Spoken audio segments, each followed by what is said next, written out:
मैं ही कहना चाहते हूँ, जो मेरा मुर्शिदाबाद में जो आज चतुर्थमुखी जो लड़ाई हो रहा है, जो CPM लड़ रहा है अलग, तो कांग्रेस लड़ रहा है अलग, TMC लड़ रहा है अलग, आम जनता उन्नयन पार्टी लड़ रहा है।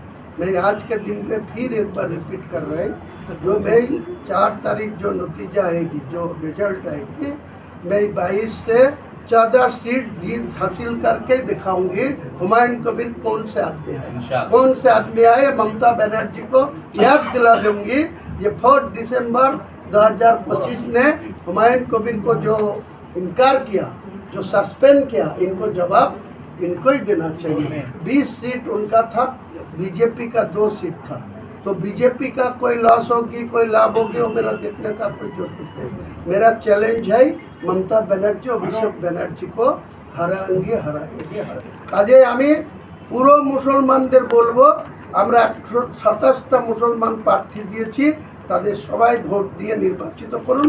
209টা প্রার্থী দিয়েছি, আমরা যদি 148-এ পৌঁছাতে পারি সেদিন প্রকৃতপক্ষে জবাব হবে মুখ্যমন্ত্রীর এই সরকারি টাকা তছনছ করা, পার্থ চট্টোপাধ্যায় জেলের ঘানি টানা, ওই যে জ্যোতিপ্রিয় মল্লিক জেলের ঘানি টানা, অনুব্রত মণ্ডলের তিহার জেলে যাওয়া, এসবের সমস্ত জবাব বাংলার মানুষ মমতা ব্যানার্জিকে দিবে। আর মমতা ব্যানার্জির একটাই কথা, মুসলমান তোমরা অন্য কাউকে ভোট দিও না, তাহলে বিজেপি এসে যাবে। আরে আপনি 200 সিটের মালিক, 82 থেকে 100% হিন্দু মেজরিটি সিট হচ্ছে 200, তো 200-র মধ্যে 148 মমতা ব্যানার্জি এত মন্দির করেছে, এত পুজোর অনুদান দিচ্ছে, এত হিন্দু হিন্দু করছে, তারাদের ভোট নিয়ে উনি বিজেপিকে আটকান না। আর আমি মুসলমানদের ভোট নিয়ে আমি অপোজিশনে বসবো, কি অসুবিধা?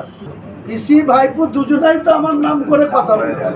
আপনি দেখেন না, ওখানে বলছে যে এখানে হুমায়ুন কবির বি টিম হয়েছে। আরে বি টিম না সি টিম? যখন অটল বিহারী বাজপেয়ীকে উনি ওনার কালীঘাটের বাড়িতে ডেকে নিয়ে এসেছিলেন, যখন অটল বিহারী বাজপেয়ীকে দিয়ে ওনার মা গায়ত্রী ব্যানার্জিকে প্রণাম করেছিলেন, নিজে যখন অটল বিহারী বাজপেয়ীর পায়ে হাত দিয়ে প্রণাম করেছিল, তখন উনি কি টিম ছিল আগে তার জবাব। তারপরে হুমায়ুন কবির সি টিম না বি টিম না এ টিম, তার জবাব। ল অ্যান্ড অর্ডারের প্রশ্নে কোনো মতেই কোনো কম্প্রোমাইজ আমি আমার লাইফে করিনি, আগামী দিনেও করব না। কারো বিরুদ্ধে কোনো বক্তব্য থাকতেই পারে, কেউ এসআইআর নিয়ে কোনো জায়গায় কিছু যদি ঘটে থাকে, যাদের মুসলিমদের অধিকাংশ, মালদা একটা 12টা বিধানসভা, সেখানে 8 লক্ষর বেশি মানুষ ওইভাবে বিচারাধীন করে রাখা, আমাদের 62 লক্ষ ভোটারের মধ্যে প্রথমে 2.5 লক্ষ বাদ গিয়েছিল 58 লক্ষ 20,000-এর মধ্যে, পরে আবার 11 লক্ষ, তার মধ্যে অনেক ক্লিয়ার হয়ে গেছে।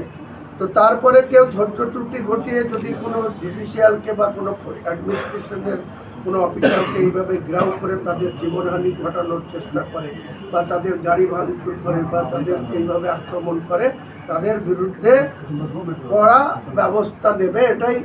নাহলে তো আইন শৃঙ্খলা ভেঙে পড়লে নির্বাচন কি করে হবে? নির্বাচনের প্রশ্নে আমরা চাই কোনো রক্তক্ষয়ী নির্বাচন যেন না হয়। মমতা ব্যানার্জি তো পাগলের প্রলাপ বকছেন ইদানিং।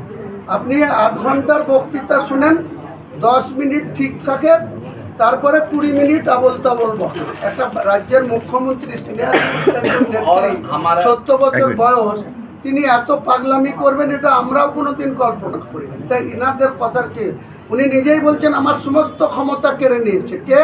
Ganesh Kumar, election commission. তাহলে আবার তিনার সিআইডির অ্যারেস্ট করেছে, তার কৃতিত্ব দাবি করছে। এই দ্বিমুখী চরিত্র লোক আপনি পশ্চিমবাংলার কোনো পলিটিশিয়ানকে পাবেন? ইনি এনার যা খুশি তাই করেন, আমলাদের সঙ্গে যে দুর্ব্যবহার করেন, আমলাদের সঙ্গে যেভাবে তুই তুকারি, তুমি ছাড়া কাউকে আপনি বলতে শিখেননি। উনি এত বড় মাতব্বর হয়ে গেছেন গোটা রাজ্যে।